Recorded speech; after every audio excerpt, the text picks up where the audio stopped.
What's up, everybody? It's Mr. Talkbox. Check it out. You need to like and subscribe. Come on.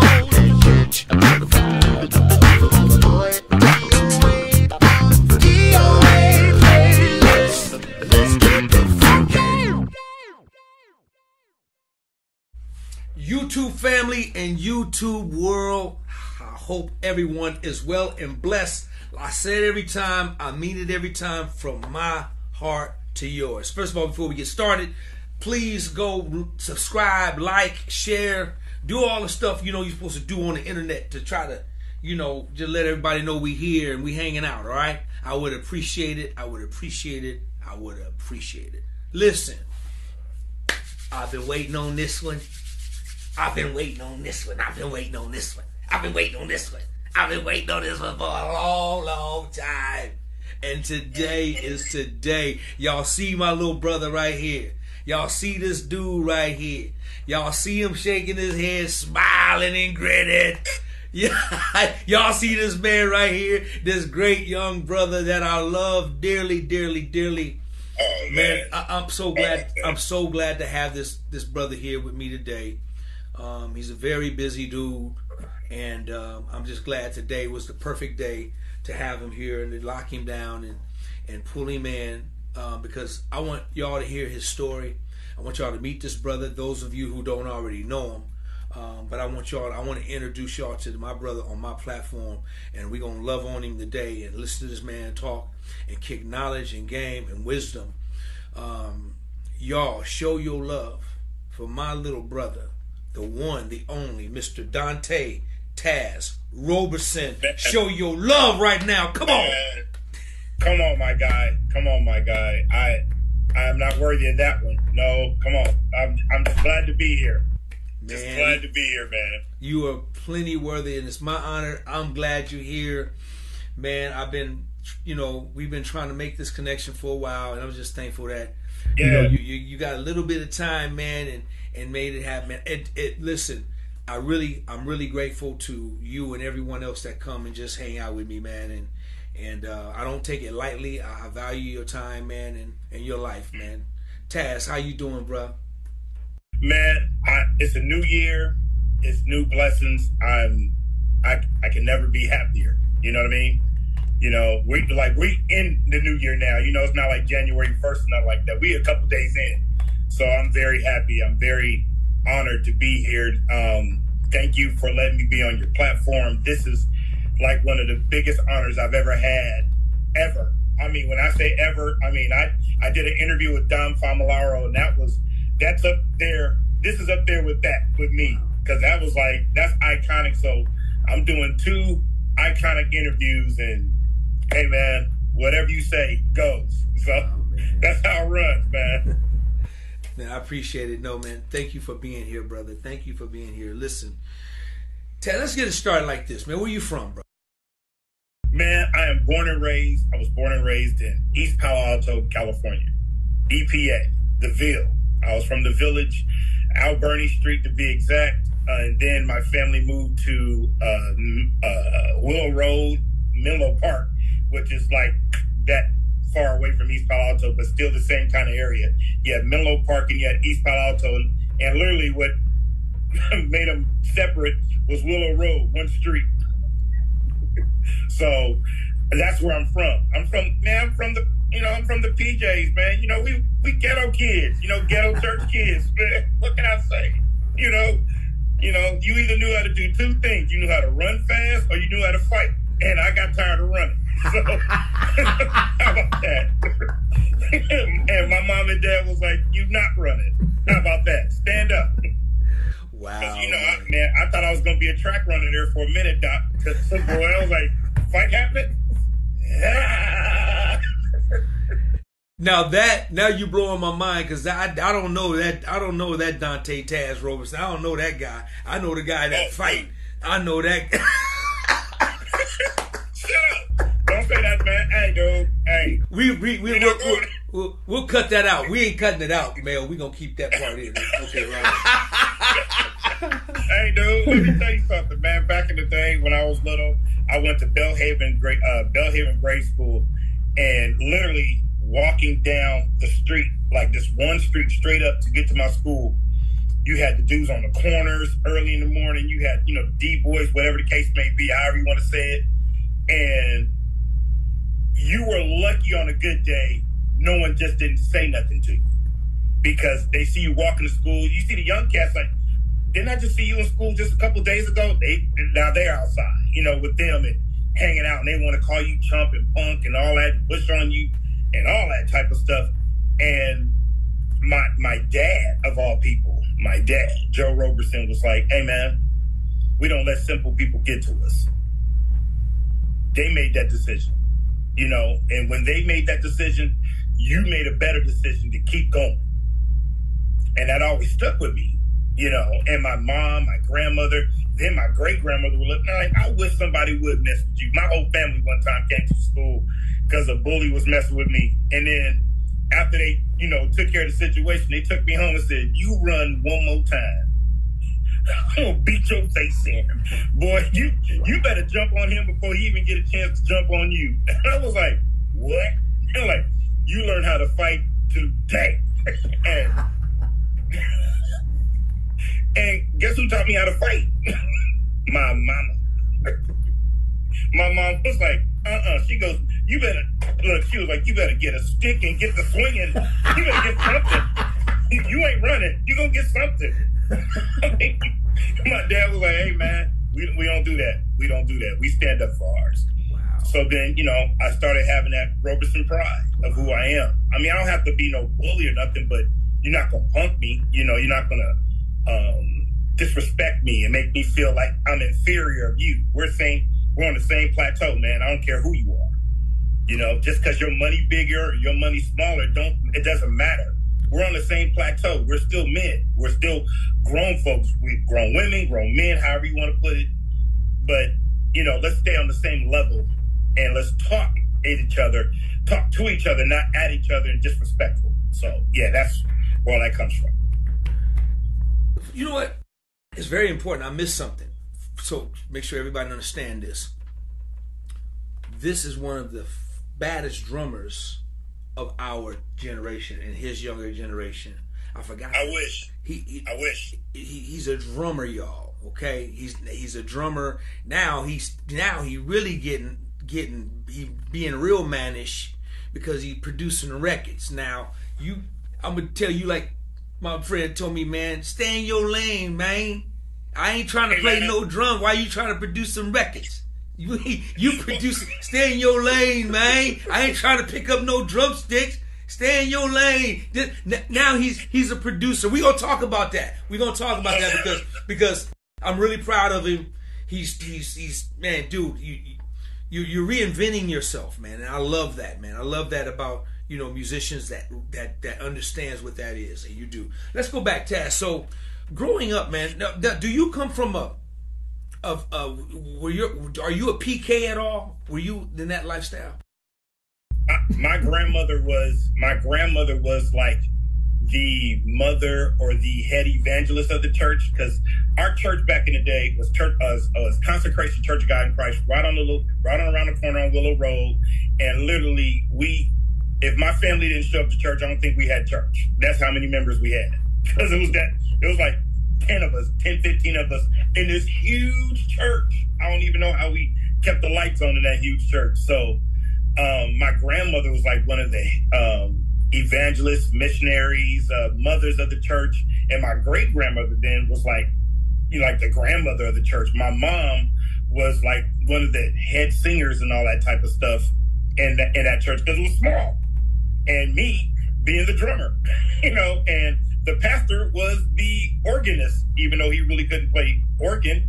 He was the organist, and then his sister came, and she became the piano player. And then David McMillan became our organist, his nephew. And then, yeah, it was a small church, and we made it happen.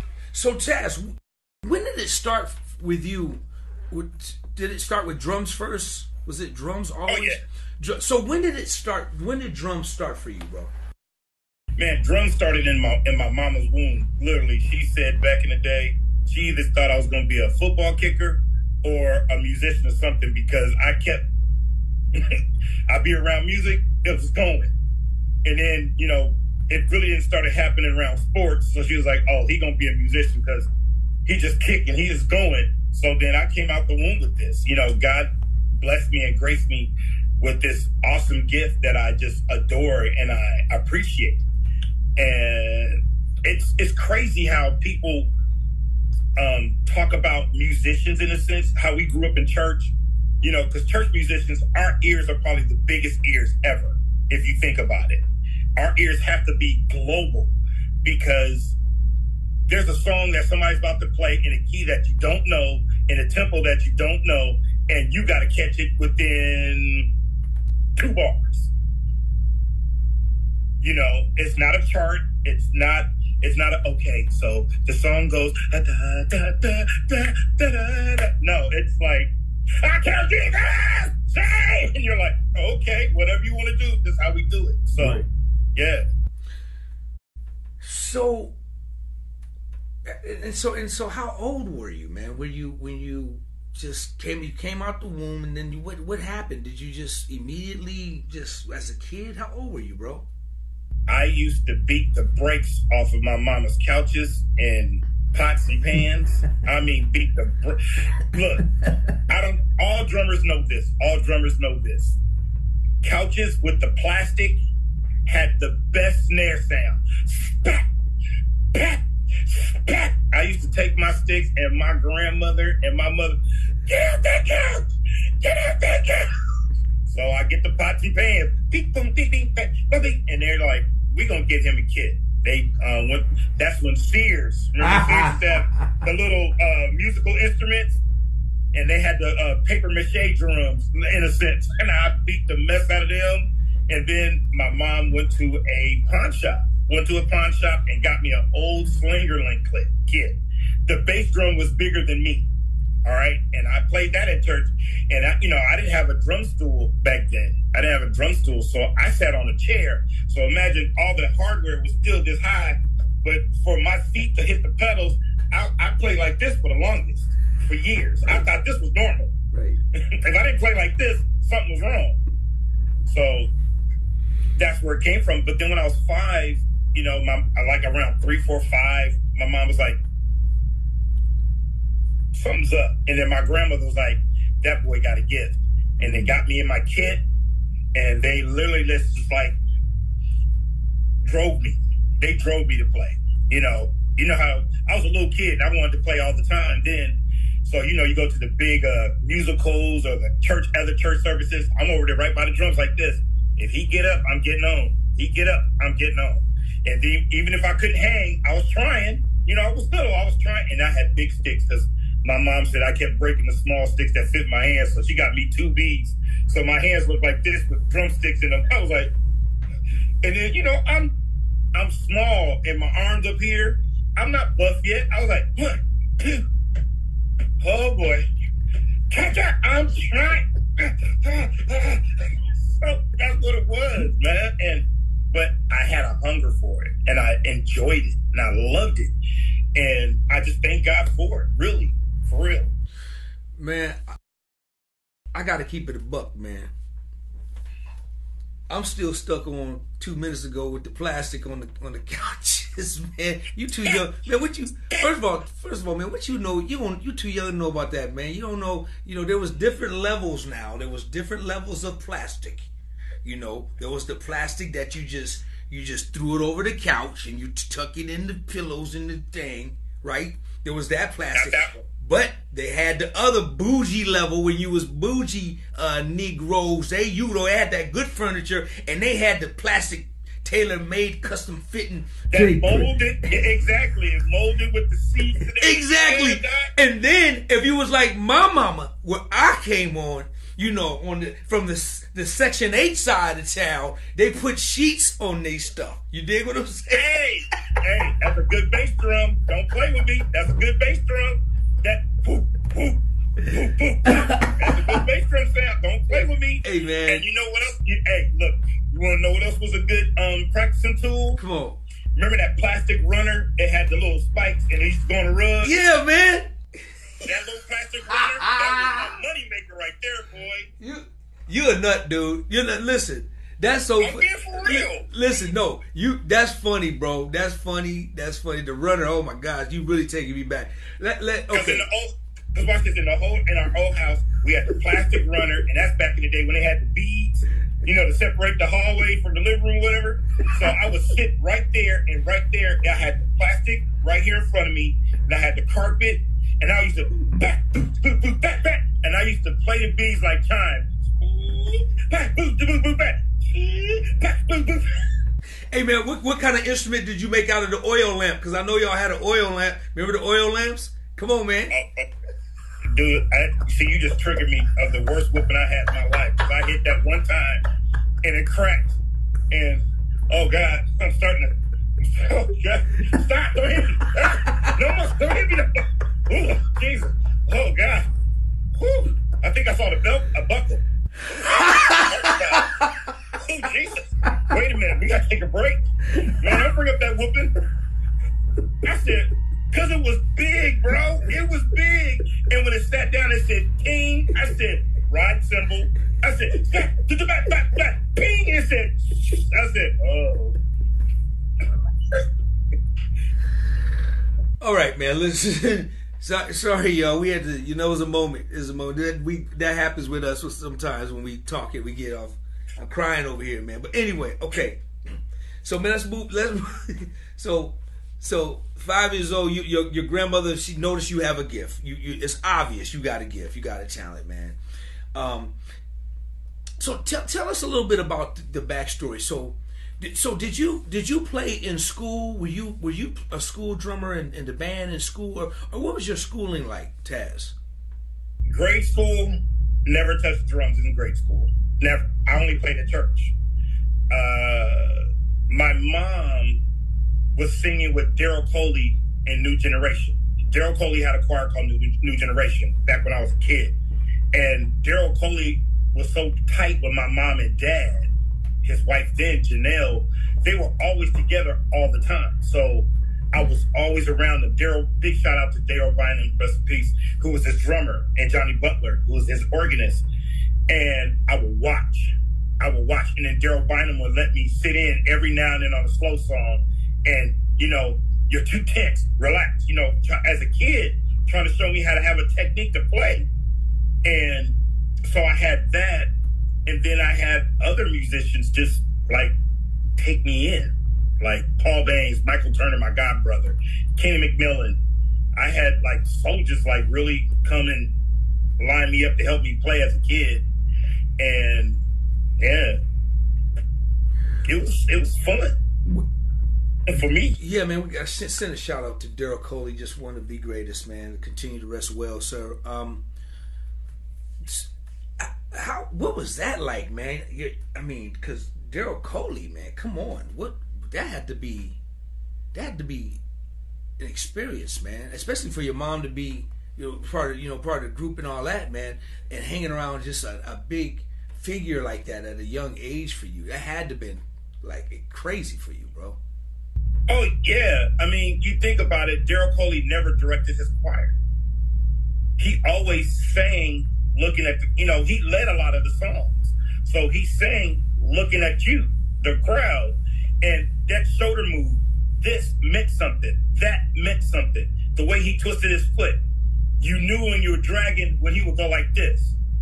He'll be singing and push like this. Like, catch up to me. Or he'll do this. If he wanted to slow down a little bit, he'll go, oh, he'll lean back. That's telling you to pull it back some, because how he does his run. I mean, dude, I learned so much from that guy. So I learned how to really watch everything. Not just him, but watch the musicians, watch the choir, watch how the people move. Because he showed me, how, in a sense, how to play the audience. We're doing it too fast. Let's slow it down a little bit. Let's grind. Let's dig like quartet. Let's dig in right here on that one. That's why I love quartet. When y'all get to the vamp, it's over. It's over. Fix it, Jesus. Fix it. And you're like, why do they keep saying that? And 5 seconds later, here come Mother over there with the hat on.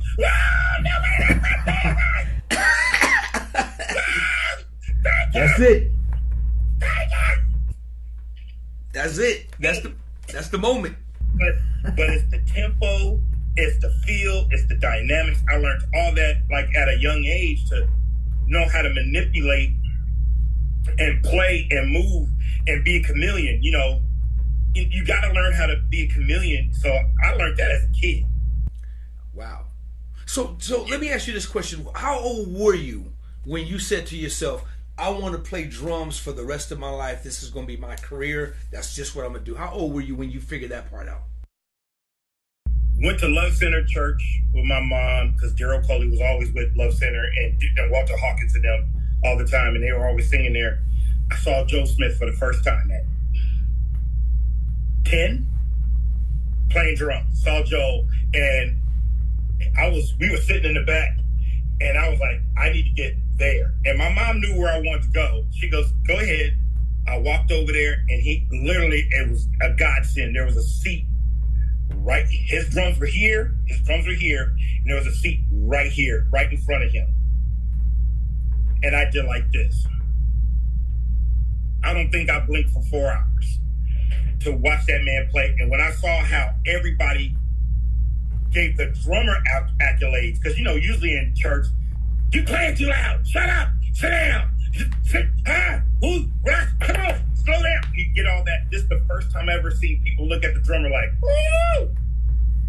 Yeah, man. Tony Saunders was on bass. All these dudes, like there's hitters playing at Love Center that I never knew about, but Joe Smith was getting accolades. And I was just like, I want to do that. I don't want to do nothing else. I want to do that. That's what I want to do. But then my mom tried to make me a model. I'm not sending you. I'll send you the picture. Please do. Send you, when I was a kid, Please do. My mom wanted to make me a model, and I was like, oh God, this is so embarrassing. Yeah, you got to send me this picture, because as soon as you say model, Spain, the picture will pop up in the thing, right? We gonna put that in. Please, little bro, send that to me. So, Taz, your career, man, spawned like just through decades, man, of just playing with some of the biggest and greatest artists of our time, man, of this generation, and which is, you know, to be proud of, man. Dude, I mean, this, you know, I'm not going to keep you long, man, but there's so much I want to cover, man, in a short period of time, because you're probably one of the most realist, you know, persons that I know, when it comes to, you know, advice, your word, mentorship. And you cater to you have a lot of students that you have, and you're real with every last one of everybody you teach, and so on and so forth. I've watched that with you over the years, and that's to be admired. But talk about, so Daryl Coley, it don't get no bigger than that, man. So to be able to be a part of that. But as you got older, as a teenager, talk about a little bit of your journey, man, as a teenager, you know, growing up in the Bay Area, you know, your tour. Give me a little backstory on Taz. All right, teenager wise, my family moved to Hayward, California, and we began going to Glad Tidings Church of God in Christ. Bishop Macklin, J.W. Macklin is my pastor. Love that guy from my soul. And then Pastor Macklin, I was playing at the church, but then he had all kind of special guests coming to the church. Timothy Wright, James Moore, Dorinda, Karen, Maddie Moss, all these people coming to the church, and I was fortunate enough to be able to play for them. And then another guy who came to our church, Willie Gillette, who was from Florida. I mean, a beast. Oh my God. He was the one that showed me doubles. He showed me doubles and how to really work them on the kid. And I was like, you messed up showing me that, because that was the dopest thing in the world. Wow. But growing up in high school, junior high school, then I met Anthony King in Monterey, who's one of my biggest mentors, because this guy opened my head up to not just gospel music, but to jazz and fusion. So with that, I was playing. Are you talking about the Anthony King? Yeah, Anthony King from Monterey. Yeah. Okay, I wonder if not Anthony, not Jay King's cousin. Anthony No. Another Anthony. Not him. Not Okay, him. right on. He's an icon. Yeah, That's an icon. Shout out to Anthony King, AK. Go ahead. Yeah, that's an icon. Go ahead. Anthony King is from Seaside, California, and he showed me a different look of music. Like, he took me. I was just, oh man, you hear this commission? He goes, you hear this weather report? You hear this Minutia, how you ever say the name, orchestra? You hear this Chick Corea? You hear this John Scofield? I'm like, what? So then I'm playing with Timothy Wright, James Moore when they come in town. I'm doing all of Daryl Coley's workshops and concerts, playing with him. And then I'm playing with, I'm actually starting to get called to play for people's churches for their 3 o'clock services or for their choir days and stuff like that. And then at the same time, though, in high school, I wanted to be a basketball player. Well, I thought I was a basketball player. And I was the tallest dude on my team. I was 6'2". I'm 6'2" still. And our team actually went to state. We were the shortest team. We like the Golden State Warriors. We were the shortest team, and I'm guarding a dude 6'9". And the first time he turned around, hit me in the head, I said, I can't fight him. So I think I'm going to be a musician because this ain't going to work. This ain't going to work. So I just played with a lot of gospel artists. And then thank you to Anthony King. He opened me up to start doing my first little jazz and fusion gigs. Yeah. So that's interesting, man. That's interesting. So that was your introduction into just other different types of music. Mm-hmm. Anthony King, right? Yes. And that led you to, from the gospel stuff, that led you to be able to pick up the phone, whoever was calling and wanted you to play. It was not, well, I don't know that style of music. It was always a yes. When did that part of Dante Taz Roberson's career like take off? Because, man, I know a lot about your resume and your discography. So when, besides the gospel, outside the gospel realm, when did that phone start ringing from the secular realm? It started ringing when I started playing with the African great Baba Olatunji. Because everybody was like, because I went backwards. I didn't go from gospel like to R&B. I went gospel, fusion, jazz, area, Afro music. I went there first. Wow. So I went totally the other way. Because those were the calls I was getting. So when I started playing with Bobo Olatunji, then I played with Yuso Ndoro. I played with this group called African Rain. That gave me a different name for fusion work, because it's all like, jazz cats look at Afro music like it's fusion. So that gave me that call. And then people started calling me like 18, 19, 20 for that, like full tilt. Like, I need you to play for me. And I'm sitting there going, okay, send the music. Or, that's back in the day, they gave you a cassette of the music. Or you go to rehearsal and actually learn the music. And yeah. Taz, that's crazy, man. So how old were you at this time? Now we're looking at my 19, 20, 21, okay, 22, okay. All that. We're looking at that. So that's incredible, man, that you had all of that that diversity and different styles in you. You were just such a diverse drummer that could just pick up and play those styles. Because that's not I pray to God, I don't know a lot about that music at all.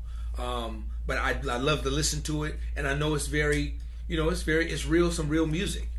So the R&B. So Tess, give me a list of some of the R&B artists that you work with. Crap. Dwayne Wiggins, the Tonys revisited, I guess, Dwayne Wiggins version. Did that.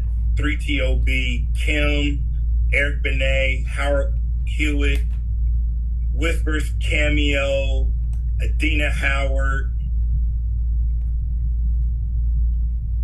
You want me to keep going? Hey, as long as you want, man, we can go until the end of the world if you want. Chico the Barge, El DeBarge, the Coup, the Executioners. I played with like a few. Yeah. See, now you can see. I did my job. Now you can stop. I like getting people to when they say, "Oh man, I don't remember." Now, okay, good. I did my part because I know it's a lot. I know it's a laundry list, man. It's a lot of people, man. How do you have a favorite artist, man? That like you say, no matter what, every time this artist picks up the phone, I'm going to be there. Do you have a favorite? I actually have two. Okay. I actually have two, believe it or not. And one is the most anal gig in the world, and one is probably the funnest gig in the world. If the Whispers called me right now and said, "Hey, Dante, we need you," I'm like, here I come. Honestly, here I come. Like, no holds barred, here I come. And the other fold of it is two-way.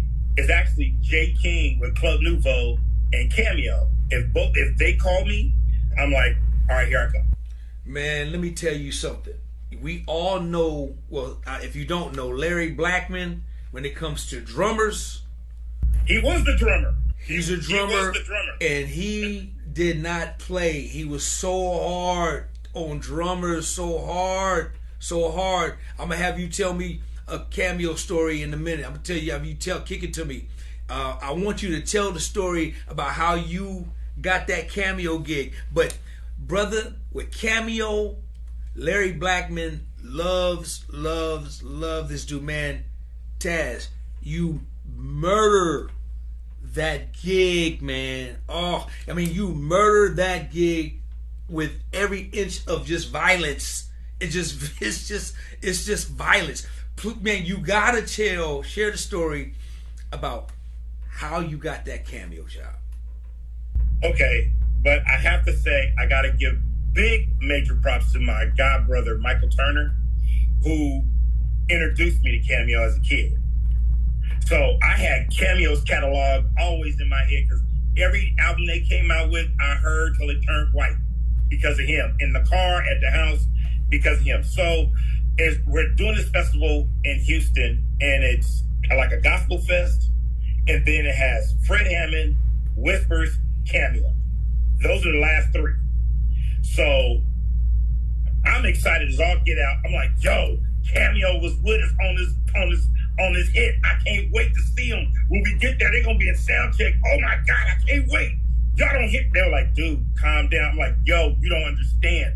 I've seen them from the other side, like stage. I'm in the audience, but now I get to like walk up. I can walk up to them and go, "Hey, you're Cameo. You're Cameo." And they were like, "Okay, Dante, calm down." So we get there, dead, just finished sound check. And I was like, dang. So I walked up to Charlie Singleton first. I said, "Phantom, Charlie, man, I'm one of your biggest fans. Jeff Nelson, oh my God, Keith, Kev, how you doing, man? Aaron, how you doing? Oh my God, Anthony, how y'all doing, man?" Larry wasn't there. So I was like, oh my God. And they had some dude playing drums. He just kept on walking. So our stuff was set up. Our tech had our stuff set up. So what I did was, I was like, "Hey man, I love y'all.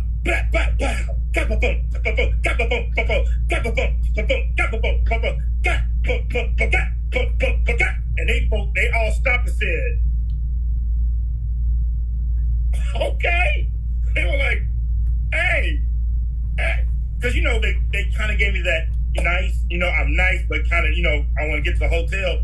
But when I played it, they were like, hey, hey man, how you doing, buddy? What's going on? So it comes to the show, Fred Hammond annihilated with Calvin Rogers on drums. I was like, I don't like you, Calvin, no more that day. Because, you see him on the other side. That's where he and I actually introduced ourselves to each other, actually met each other. And then I played, and they were on the side. Cameo was on the side. I was playing with the Whispers, having a good time. And I got off stage, I can't wait to see you guys play. My mom and dad are here too. So I went out there with my mom and dad to watch Cameo. I'm like, Cameo! And Larry come out. 5, 6, 7, 8.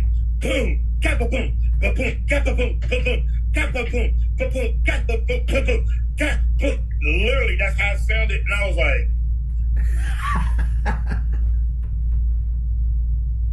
and Larry is beating on his leg like, come on. I mean, I found out Larry will let you have it. You think Frankie will let you have it? Larry will let you have it. So during the show, he was getting on the drummer. The drummer was lagging on his tilt. Like he was like, come on, and the band is like, bang, boom. So I said, So I walked around. I already met their manager, Cat Fane, earlier that day. So I walked to the side and I said, I don't mean no disrespect. Please, I don't mean no disrespect. But is everything okay? Like, did somebody change the drummer's setup or something? I could go up there and help him set it up or whatever. She goes, nah, he been like this all day. But hold on, Taz. Hold on. Let's make sure everybody's clear. You watching the show from the house with your mom and dad. This is during the show. You get up during the show. You get up and walk around during the show. Walk around to the back. Okay. To the backstage. Okay. Side of the stage. Go ahead. Go to the side of the stage. So I look at Kat and I go, hey, Kat. I don't mean no disrespect. Everything all right? You need me to help him set up, make it set up cool or something? Or she goes, no, it's just been like this. I said, well, I'm never trying to disrespect. But if y'all need me, I can help y'all. And she goes, well, we just got this dude and he just ain't cutting it and Larry mad and we just had to get him. I said, well, if y'all need me, I know y'all show from top to bottom. Please don't take it as disrespect. She was like, hold on. Larry walks off the stage on the other side. She walks around and she goes, dun, dun, dun, dun, point. And so Larry looks at Anthony, guitar player, and goes, who's that? And Anthony was like, that boy, like he does this. And I'm like, y'all want me to? I said, okay, I'll go up there and help it. And they go, hold on. Kat comes around. She goes, do you really know the show? I said, they just did Strange. They about to do Single Life. They about to do Attack Me With Your Love. They about to go into Wonder Why You. They about to go in. I did the whole list for her. She said, she looked at Larry and did like this. He goes, okay. They stop Strange. They supposed to stop Strange and go into Single Life. So he goes like this. Can I cuss on here? Because that's what he did. You can do whatever you want. Yep. Okay. So I just want to make sure. So I'm going to do it this way. So he walked down the stage, walked in front of the drum, said, get the F up. Get up. And dude was like, he got up and he goes, come on. And I was like, oh, snap. Mistake. I had my backpack already on my back too. I said, give me 30 seconds. All I need to do is lift up the snare. I'm ready to go. I don't need none of these times. I'm ready. He goes, all right. I lifted up the snare, switched the seat up so I could sit up high. I said, let's go. He goes, you better not embarrass me. I said, dig in. 5, 6, 7, 8, go, got booms, got boom, got booms, got boom, got booms, got boom, got pow, dun. Aaron said, oh hell. Let's go. And Charlie is on guitar. Charlie was like, woo! Yeah! It's like the whole vibe just changed. And I was like, and he looking at me and I'm looking at him like, and Chris, the tech, was like, who are you? He's like, who are you, bro? Like during the show, he's like, who are you?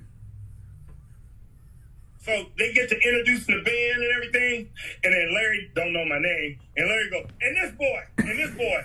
So let's get to it. Attack me with your love. 5, 6, 7, pow, boom, cat, boom, boom, cat, boom, boom, and he's like, when you walk. Because he got bad hips and knees, and all of a sudden he's bouncing. He's all doing this. And like, okay, yeah. And after the gig, I was like, I'm glad I was able to help y'all. I said I had the best orgasm in the world playing for y'all. Thank y'all. Charlie goes, no, come here, man, come here. So he took me in the back. Larry stood up. He was getting undressed and everything. He stood up, shook my hand, and said, welcome to Cameo. All right, let's peel a little bit of meat off this bone, okay? We're gonna do this live in living color or black and white in front of America. Listen. Oh Lord.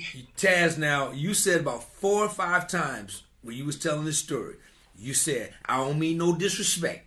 I heard you say at least 4, maybe 5 times. I don't know. But you said it. I meant it. Hold on. You said, I don't mean no disrespect. Well, first of all, you were already disrespectful. It was too late. I'm going to tell you why.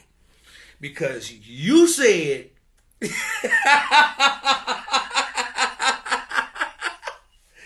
Taz, you said you were sound checking for the Whispers. Yes. And sound check. And everybody was there. Cameo band, everybody was there. And you had the nerve in sound check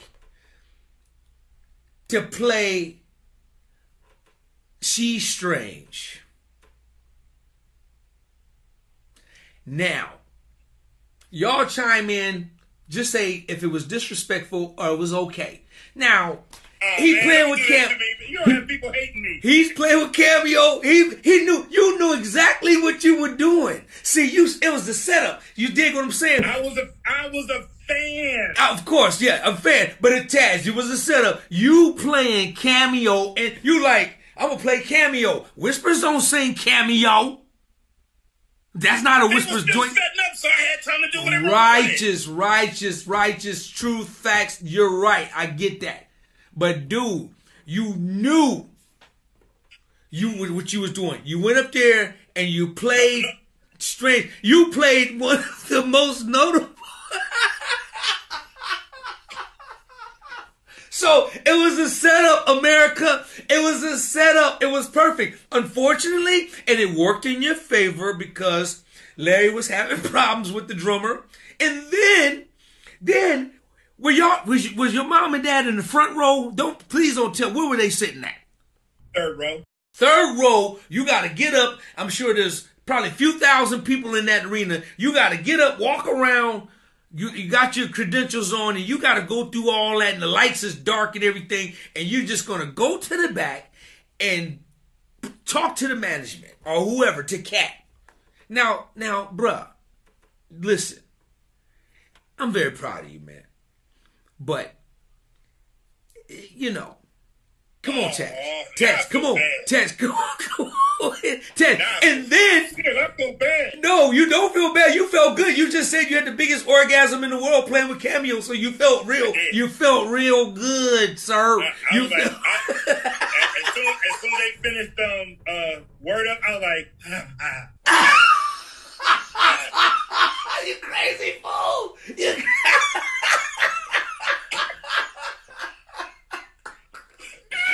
Hey man, but I'm gonna say, dude, I gotta say this, and I'm just messing with you, man. Dude, you killed that gig, man.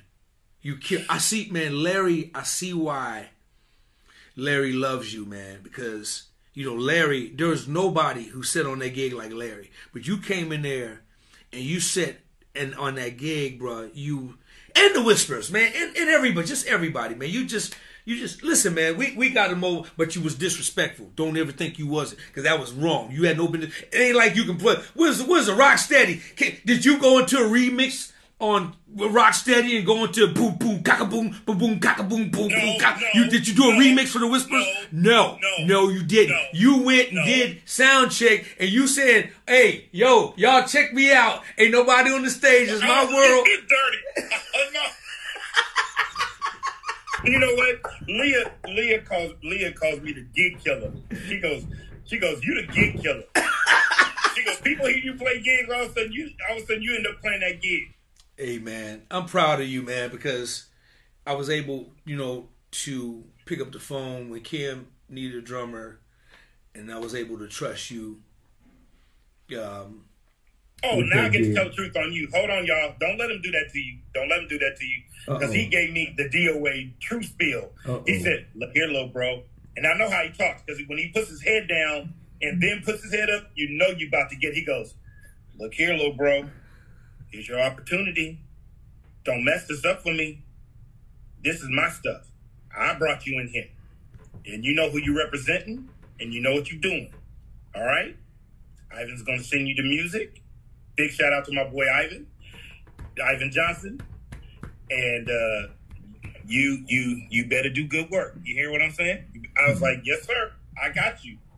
And Ivan sent me the music, and who was, I mean, my all-time, like, we grew up together and everything like that. And Ivan, he was playing drums at one time, then he went to keys, and now he's a phenomenal producer and MD for everybody and their mama. So, I mean, you breed good people, man. You breed good people.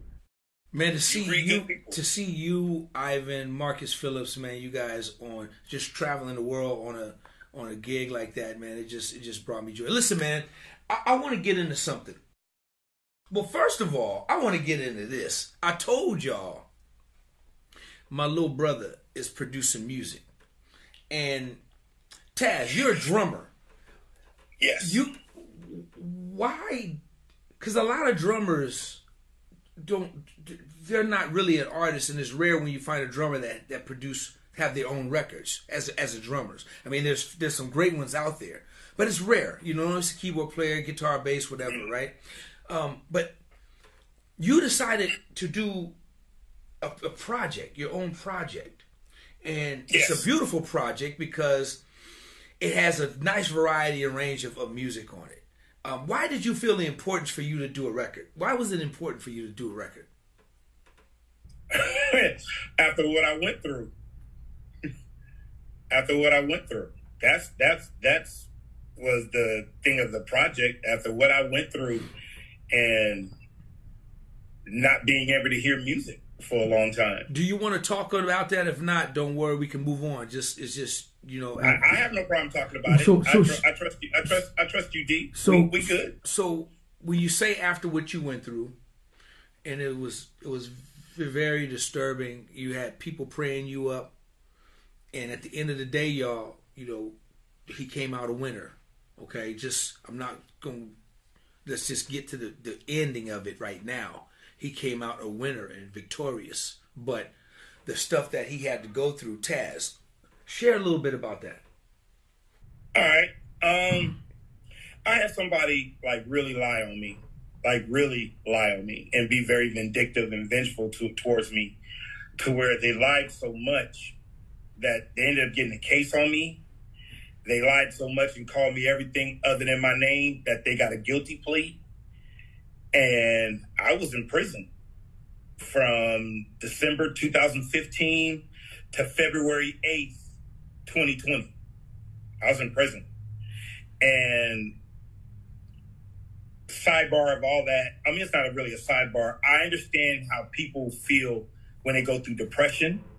I know when people have suicidal thoughts. I understand them. I understand when they feel like the whole world has left them and they know who they are, but other people are saying something that you're not, and then other people gravitate to that negativity and then talk about you real bad. The same folks that try to act like they were cool with you all that time, but actually they the ones spreading it even more, all that type of stuff. I know all those feelings. I know how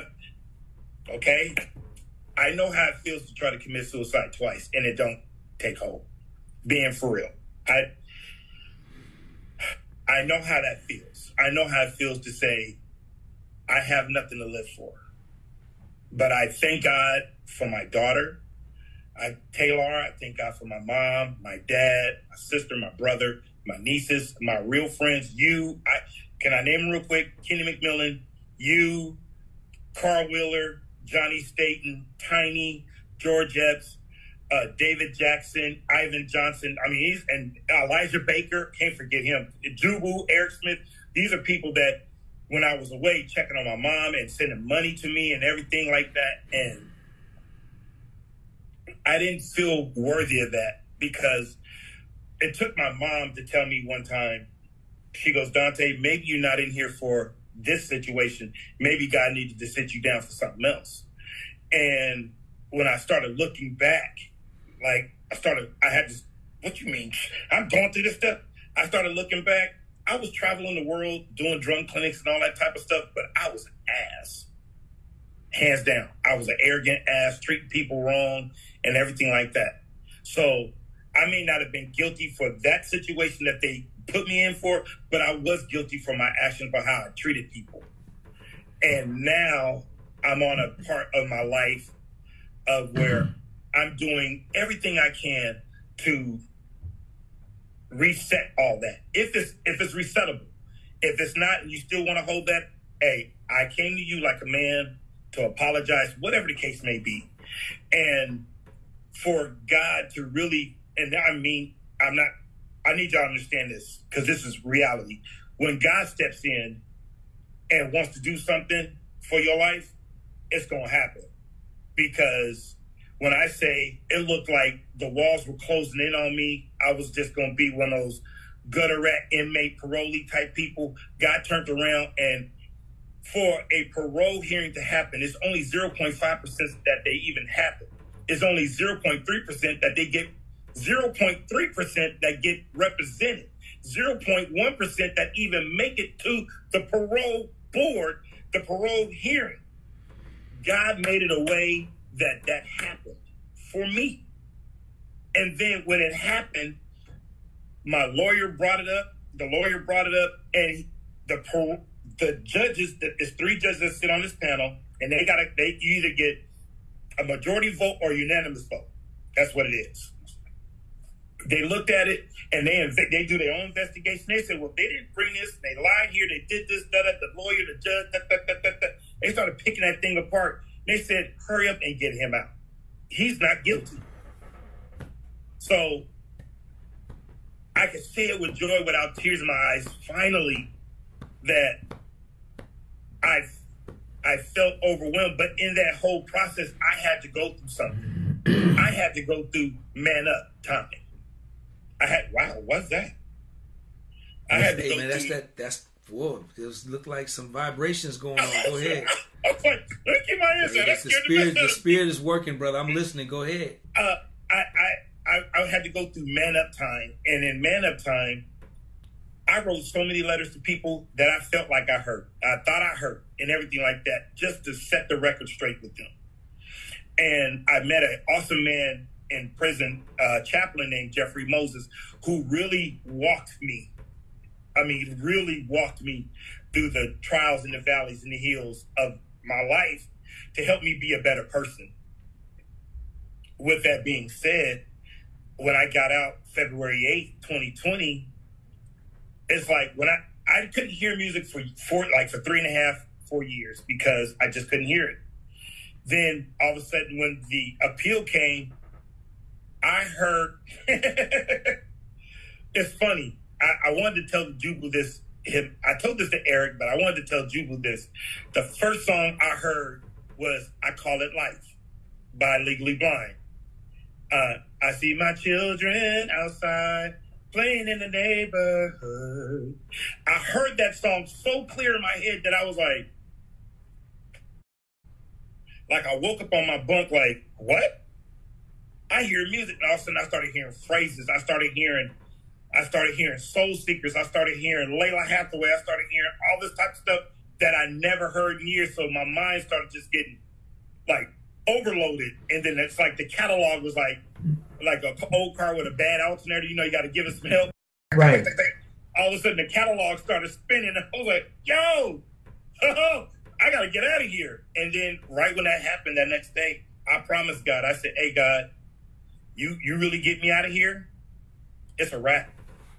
It's a wrap. So that's how I live my life now. It's a wrap. All gas, no brake. I'm not playing with nobody. I don't need to run you over. I don't need to disrespect you. I don't need you to feel any kind of way.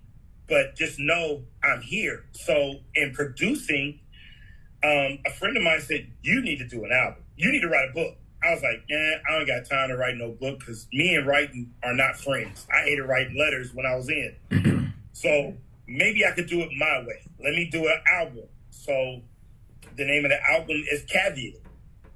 The Other Side. The Other Side. Instead of, retribution and I'm back. And no, it's not like that whatsoever with me. It's the caveat. It's the other side. It's the other part of it. It may be good, maybe bad.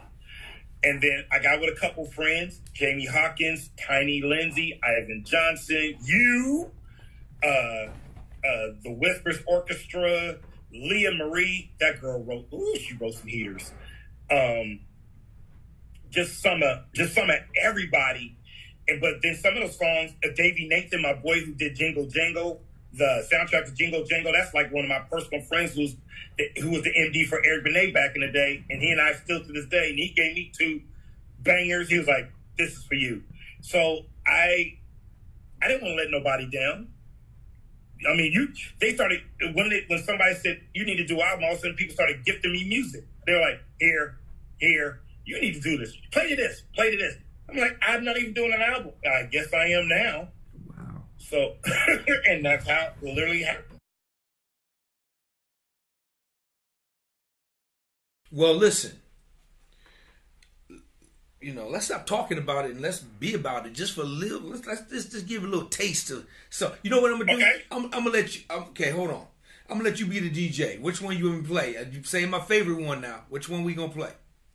Dude, we got to do Tainted Love. Feature Leah Marie. That's my joint.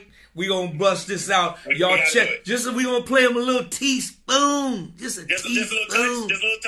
Just a little touch, baby. All right, y'all check this out. Here we go.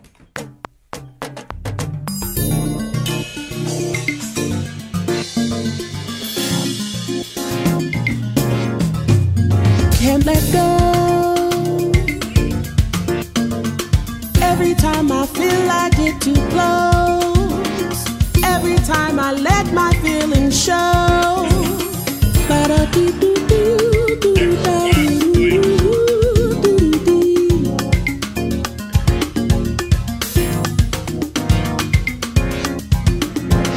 Constantly sending mixed signals.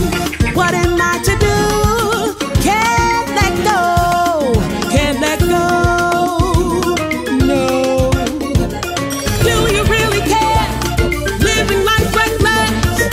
Truth to dare, though I'm aware I can't let go. Something about you just can't let go. That's all you get. Oh man, listen, man. All right, so that's Jamie Hawkins. That's the Jamie Hawkins, and that's Leah, me, and on the end of it, there's a Mike Blankenship solo, Mike Blankenship, and yeah, man, Leah's the truth. But the person that really said I should do an album was Jarrell, my manager. She was like, I think you need to do an album. I was like, no. So Leah come up, think you need to do an album. I was like, no. And then all of a sudden, heaters like this come out, and I'm very grateful that Leah blessed my album with her gift, because Leah's like a one-of-a-kind jewel that so many people sleep on, and it's frustrating to me that people don't get their due season a lot. Like Jubu is like a gem to these people, to the world, and he don't get his due season sometime, and that sucks. Carl Wheeler, my big bro, my guy, multi-Grammy, multi-platinum producer who blessed me to be his #1 call on drums. And I thank you, bro. Real talk. I need to give him his flowers. Real talk. Carl, for him blessing on my project. He played on the song Smile with Kevin Moore and Charles. Man, look, man. There's some heaters in this world. I can't agree with you more, man. Leah Marie, man, is, I've been knowing Leah for a long time, and I was able to do a lot of work with Leah, years ago. And to see, and she was ridiculous then. She was amazing then, but to see her now and where she is, and what you guys are doing together, man. The work, the album you guys are working on. She is definitely, man. She is definitely one of my favorite singers, man. I mean, Layla Hathaway, Karen White, You know, Leah Marie is right there. Was one of my favorite singers, man. There's nothing she can't do. So I want to send a big shout out to Leah Marie, man. And I can't wait for this new project that's coming out. The world's gonna be shocked, and when it comes out, I want to make sure I get Leah on here to hang out with me, man. But you guys are doing some great work, man, and you're doing great with the production task. Great job, man. Great job. I was trained by the best, man. If you look at it, the guys that train me in studio work is, in order in a sense, Jamie Hawkins, Carl Wheeler, Tony Saunders, and you. Like, real talk. Wow. You guys trained me in studio. You guys made me understand, make that click be your friend. You showed me how simplicity makes the world go round. You don't have to clutter the world. You don't have to clutter it to get your point across. Just give them something to listen to and let it go for how it goes. Carl Wheeler, like, is a genius in that brain. Right. And that head of his, Carl, is like, you, man, when you, like, get on guitar and bass, and then you had me do that thing with you, I was like, I don't really want to play because I can't, because I'm still over here. I haven't played yet. And you're like, where the drums? They coming, bro. Chill out. You know, I mean, that's how it is, man. And Leah gave me her baby. She's like, here, this is my idea. And I was like, you want to do what? Wow. And she goes, yeah. And I said, okay. Yeah. And it's left field. And I like left field. Yeah. And it goes into the conversation of, you can't call everybody for everything because they're not ready for that. And they don't know the history of certain situations. They play at it, but they don't know the texture. They don't, I mean, I'm not trying to hurt nobody's feelings. Yeah. Please, you have a wide range. You have a wide range of musicians, man. That's on this record, right? Isaiah Sharkey's on the album, right? Yes, man. Sean Hinton, thank you to you. And can I say something real quick before I name everybody else real fast? I'm sorry. I know I'm being long-winded. Please forgive me. But DOA showed me he showed me musical maturity that I've never experienced in my whole life before. I brought a song to DOA. I said, I hear you on guitar on this. I don't want to hear no excuses. You better play it. Or I'm coming to your studio and we're going to have a conversation. Remember that? And you were like, yeah, man, I got little bro. Anything, I got you. I said, cool. I called you. Hey, man, you do it? I'm going to do it. Then you called me. You said, you know what? You need like a Sean Hinton. He goes, I can stab at it, but I'm not going to give you what it deserves. And I was like, what? I've never seen somebody take so much musical maturity in that. And I thank you for showing me that, because a lot of musicians try to be so prideful and so into themselves that I could do anything. Just put it in front of me. No, you can't. You know, let's just be honest. I mean, stay in your lane, stay in your lane. And you showed me. And then when I called Sean and I told him the story, he was like, really? I was like, yeah. He was like, okay. But then when he played it, I was like, thank you, DOA. All right. It worked. Yeah, it worked.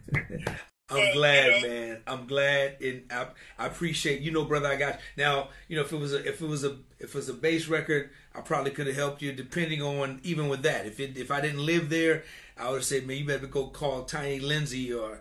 Tiny's on the project. And good, Tiny's yeah. On the project, good. I'm glad, man, and I'm glad it worked out, man. But Leah, I give you a standing ovation. You deserve it.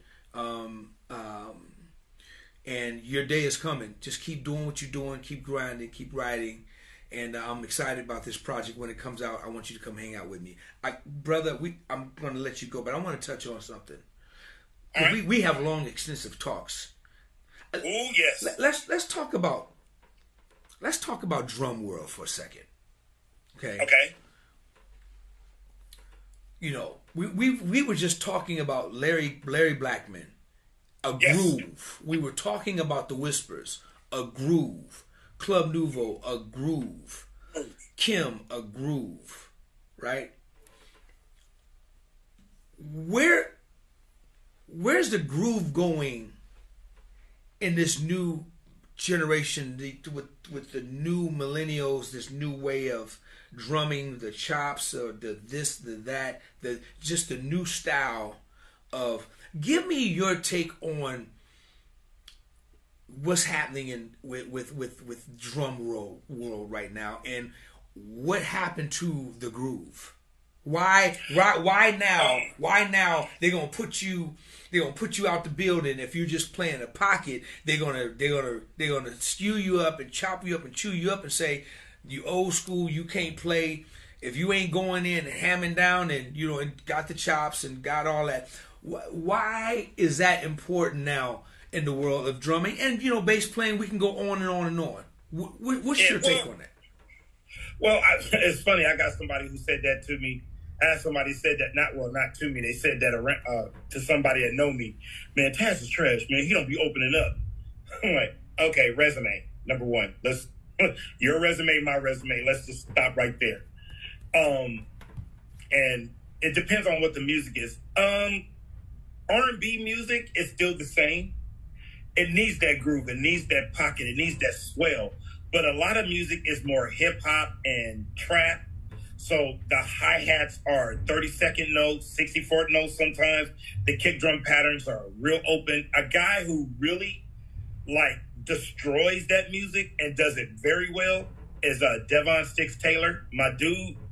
I mean, I love watching him because he inspires me. The way his stuff that he plays makes sense in it.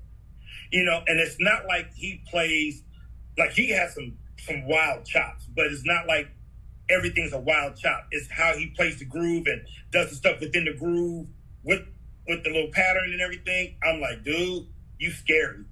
But people don't look at the history of music. R&B was not started. It wasn't started like that. Can't nobody dance. They think you have Tourette's. And a lot of drummers, since we're on drummers, don't know how to sit. You learned how to sit if you really played in church. If you really played in church, like old school church and church in general, you knew how to sit. Especially if you played with a quartet group, you knew how to sit. And you knew how to make that thing, that stuff start bubbling, start simmering, then it start bubbling, and you know how to stir it just right to make it sit to where the person way in the back in the last row is like, whoo! Questlove knows how to sit. Chris Day knows how to sit. Brian Fraser Moore, they know how to sit. Calvin Rogers, Calvin Napper. I'm just saying names like that. I'm not trying to leave nobody out. But those dudes know how to sit when it comes time for it. They just give you something. Charles Reed knows how to sit. Demarie Harris knows how to make it sit. It just sit and it makes sense. Michael Newell knows how to make it sit to where it just grows. Joe Smith knew how to make it sit to where you're like, when he did do something, it stuck out. It's not like every 2 seconds, how they go, I have a musician friend calls it pre-jacking. A lot of these drummers are just pre-jacking all day. They don't know how to get in there and be with the woman and, foreplay and groove. They get in there. All right. So, I'm sorry. They end up doing that type of stuff. And musicians drummers don't know how to sit and just tell a story with what you're playing. Just tell a story. You can give them an intro, but that intro don't last through the whole first 2 verses. Give them an intro, give them some solid, give them some meat potatoes, give them this, give them the bridge, give them accents. You can give them all that type of stuff, but dang, dude, you got to act like you got Tourette's. And then a lot of these drummers listen to the same drummers, so they all sound the same. I went to one thing, and I didn't even know that. I thought the same drummer played for all these groups at a church one time. Wow. I was like, oh, they changed drummers? They were like, yeah, it's a different group. I was like, why does everybody sound the same? No one's trying to be back in our day, I hate to say it, I'm 51, I'm saying it. Everybody sound different. Joe Smith was Joe Smith. Jeff Davis was Jeff Davis. Gerald Hayward was Gerald Hayward. I'm me. Gordon Campbell was Gordon Campbell. Calvin Napper was Calvin Napper. Chris Johnson is Chris Johnson. Everybody has a thing. Now, everybody heard like Thomas Pridgeon, and now everybody's trying to just sound like Thomas or sound like Ronald. And it's like, they did that. It's great to, grab and touch on some of the stuff, Chris Coleman stuff, and grab some stuff, but be you. Like, I got to tell the truth about myself. I was such a Dennis Chambers fan because of Anthony King and Willie Gillette. When they took me to that drum clinic at Drum World in San Francisco when I was 18, I lost my mind. I wanted to play like Dennis. I wanted a curl. Didn't get a curl. I wanted the hat on backwards, the hat on with the bill flipped up. I wanted everything to sound like Dennis. But then a guy told me, Myron Dove, who played with Dennis, he goes, dude, you remind me of Dennis. I said, I do? Cool. He goes, but at the end of the day, if they really want Dennis, they're not going to call you. They're going to call Dennis. And I said, I immediately took off the hat. I took off the hat and set it down. I was like, you know what? You're absolutely right. They're not going to pay me Dennis money to be an imitator, but they'll pay me Dante money to be Dante. And a lot of these guys don't know how to be themselves. That's why I love Devin Taylor. I love the guy that played with Snarky Puppy. His name just left me. I love these guys because Stanley Randolph, they know how to be themselves. Even though they grab from here and there, but they know how to be themselves. And it's valuable because people want to hear you. They don't want to hear that and that and that. It's just like, it's like playing one song and your stereo's broke and it's just playing all day. After a while, you're going to go crazy. You don't want to hear it no more. You want your radio fixed. And like singers and bass players, they don't know the nucleus of a Willie Weeks. They don't know the nucleus of a Verding White. They don't know the nucleus of the Funk Brothers. They don't know the nucleus of all these people that they put something together so it could be something. And now, if you try to do that sound, you just imitate. Be your own sound. Be your own sound. Be your own nucleus. Be your own person. And a lot of these dudes don't know how to do that. And they won't. And that's the part that gets me. They won't. They want to take the easier way out. It's just like how social media is. Like with all the chicks that want to wear bikinis and Sheen and Fashion Nova two-pieces and everything like that. Guess what, boo? I haven't seen none of y'all do any different poses. I haven't seen none of y'all in no different. One's wearing black, the other one's wearing the red color. In the same pose, doing the same thing, and you got the same numbers. You're not reaching nobody. When you be different, you turn something, you turn it around, you give it a different spin, you give it a different look. But a lot of young musicians look at me and look at us like we don't know what we're talking about. But then we look at them, I got to look at them and go, resume. David Jackson even said it on the last interview he said when he worked with Jennifer Hudson, that was global for him. You know what I mean? Jason White, yes, he listened to Jason White and Mike Burrell, but at the same time, he started being him. He still was himself. You know, and these cats now all of a sudden want to they want to be Mike Burrell. They want to be Jason White. They want to be David Jackson. No, be you. Just be you. Let me ask you this, brother. How is your communication with the younger generation when it comes down to talking about this? How's the communication with between you and them? With the ones I've talked to, it's been pretty cool so far. It's been pretty cool because I ask these questions. I ask them this. I go, do you know how to read music? Nah, man, I don't know how to read. I said, if I showed you what you just played, and if I wrote it out for you, you'd be amazed what you just played. And I go, this is the lick that you just played. And I take a piece of paper and I write the lick for them. They go, I did that? I go, yeah, you did that. That's you, my G. And you would learn how to be yourself like me learning how to read music, I learned how to be myself more. I learned how to play me, be me, because learning music, I had to learn how to read, and then all of a sudden writing my own charts. It helped me to, grow and, evolve. So I try to use that as a way to help them. And then I just try to talk to them straight up. I go, dude, you don't need to sound like him. He already got that sound. They know him for that sound. What's your sound? What do you sound like?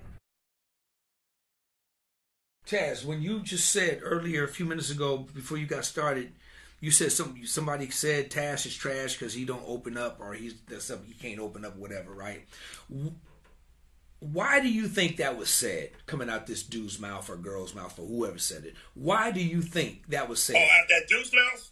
Out that dude's mouth? I really don't know and don't care. See, I'm at that age where you don't bother me. But let me ask you this: is it because the new drum world right now is everything is open? They don't, like you say, it's beyond serving the record. That's a hard thing. Now it's something else now. But that's just it. They don't do records.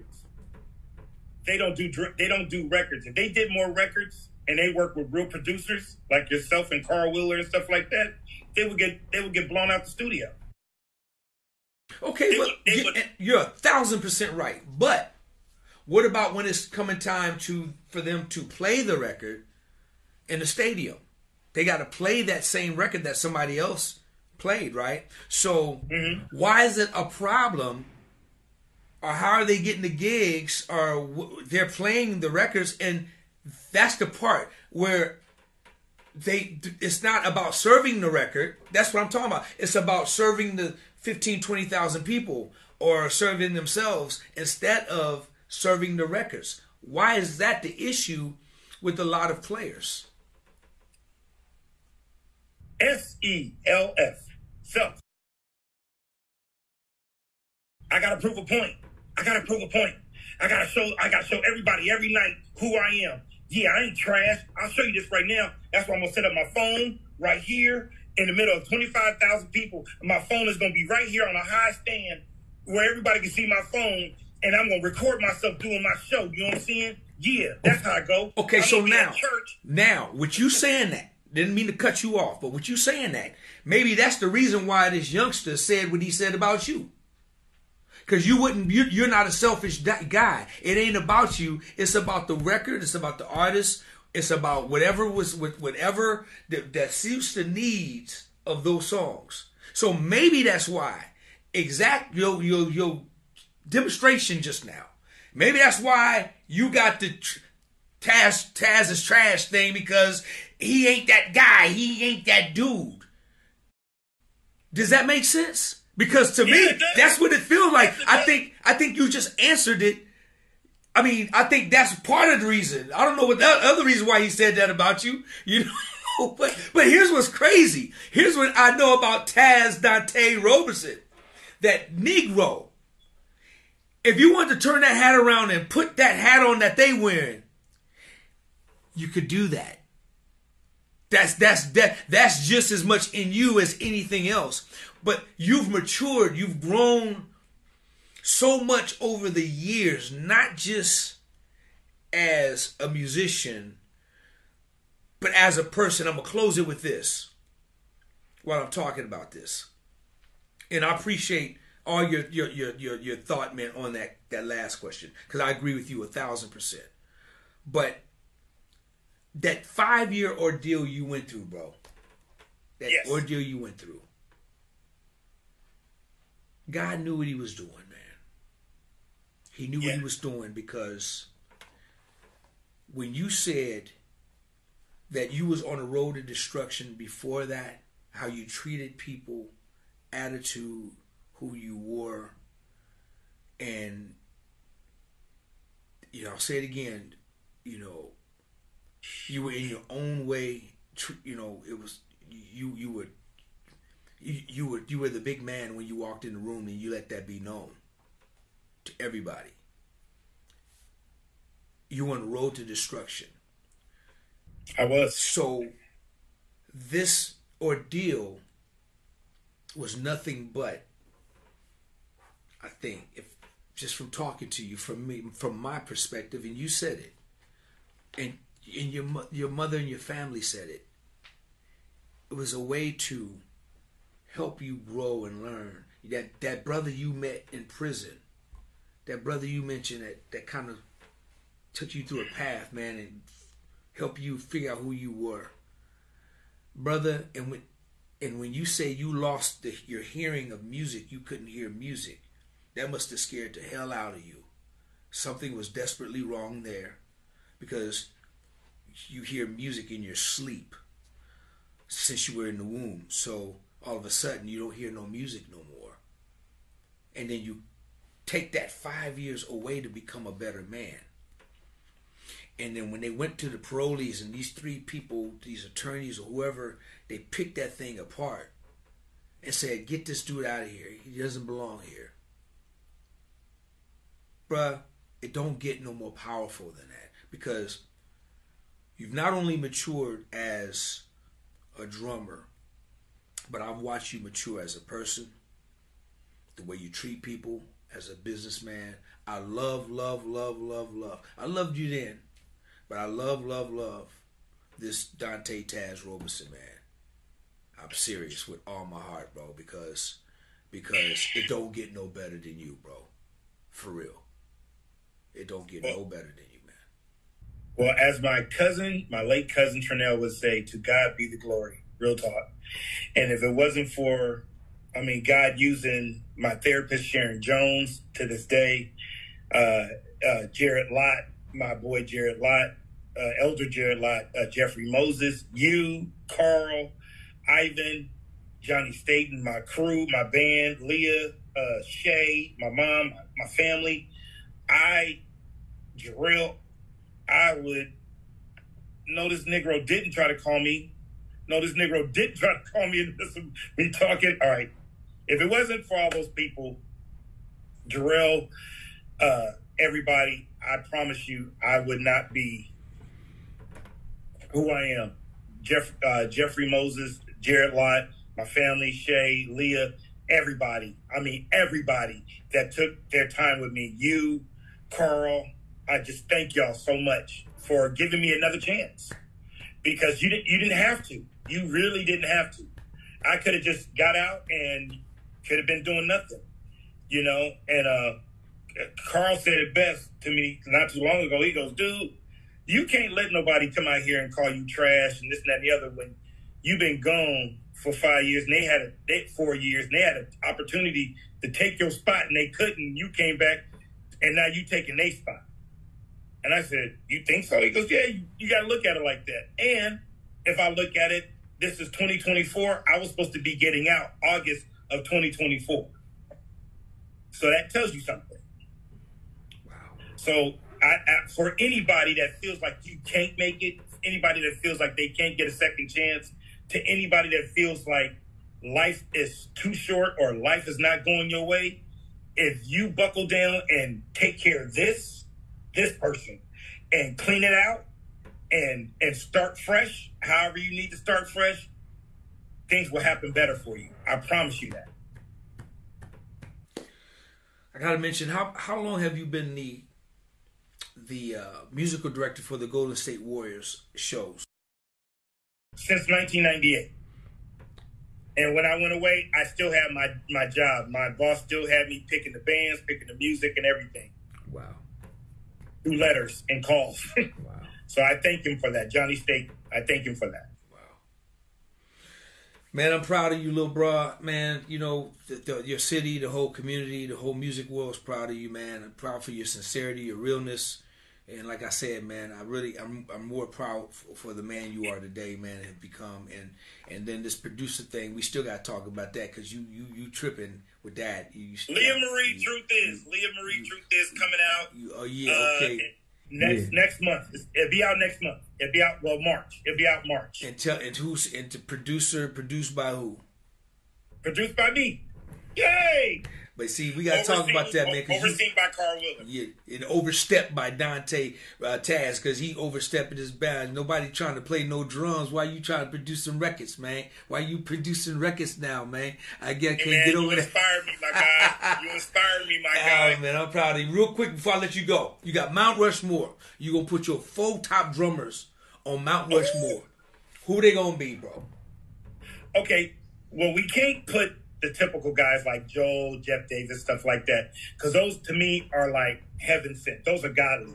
That shouldn't be Mount Rushmore. Those should be the guys looking down at Mount Rushmore to me. Oh, I love that. But to me, my four guys that I look at that I love to hear: Gordon Campbell, Devon Taylor, Jerron Garnett, and Charles Reed. Wow. Yeah. I gotta send a shout out to Gordon, man. Gordon Campbell, man. He's just another great brother, man. Gordon, man. Brother. That's that guy. Brother. That's that guy. Gordon. And he produced records too. What's up with you drummers, man? Producing these records, man. Y'all make me sick, man. Hey, man. Gee, I gotta give it to you, little brother. Folks up. Yeah, man. I'm loving it though. Listen, Dante Taz, tell everybody how they can reach you, bro.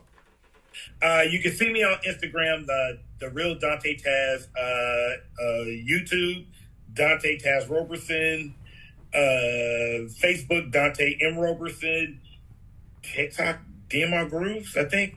Dante, just type my name and it'll be right there. Right on. Yeah, I'm doing a drum clinic February. I'll start my Mapex. I'm endorsed by Mapex. Thank you. Aquarian, Vader, SC, EPAD, and just glad to be in the service. I'm doing a Mapex tour the whole week, the whole year. Excuse me. I'm doing a Mapex clinic tour, and I'll be at a couple drum festivals. I have a date coming up February 8th out here at the San Jose Break Room. I'll be doing the drum clinic. I'll be the week before Dennis Chambers. So, yeah, I'm on this big old masterclass thing. So Dennis Chambers, Lenny White, all of them are on this thing, and I'm a part of it, and I'm just grateful. Man, I don't know how I could forget this, but I'm going to say it. I know we over time, but listen. I got to put this out there, Doc. Y'all, if y'all ever want some damn good ass Kool-Aid, that man right there. I'm telling you, since my mama, when I was a kid, I ain't taste no Kool-Aid. Bruh, he invited me over his house. Said, D, you gotta have some of this Kool-Aid.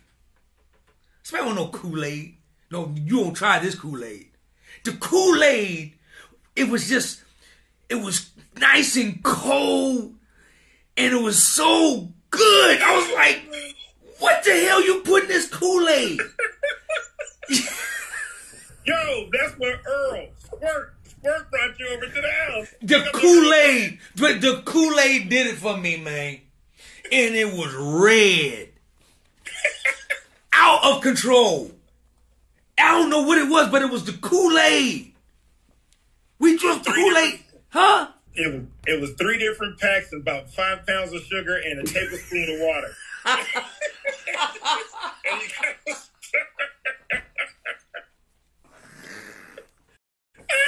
Hey, man, you know I love you, boy. You know I love you, man. I love you too, man. Man, thank you for hanging out with me, man. Always and forever, man. Thank you so much for this opportunity, man. I just hope I never let you down. Oh, man. And I will push forward, and I will push with you.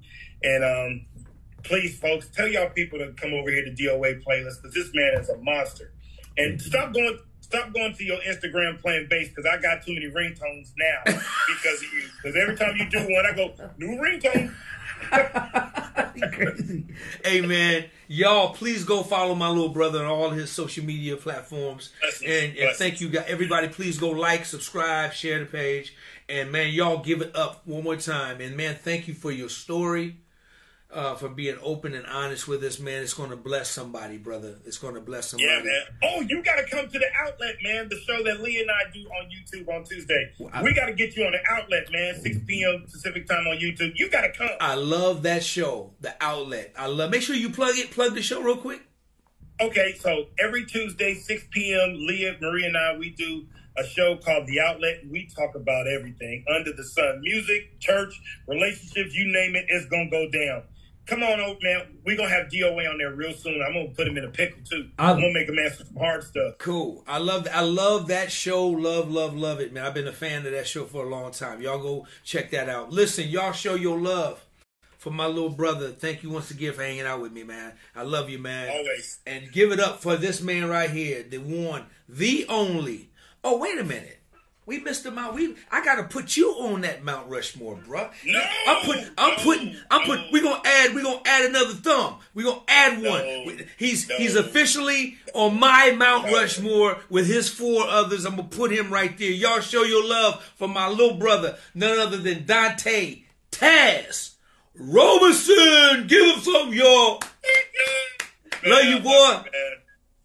Love you, man. Always. Right back at you. DOA playlist. Let's get the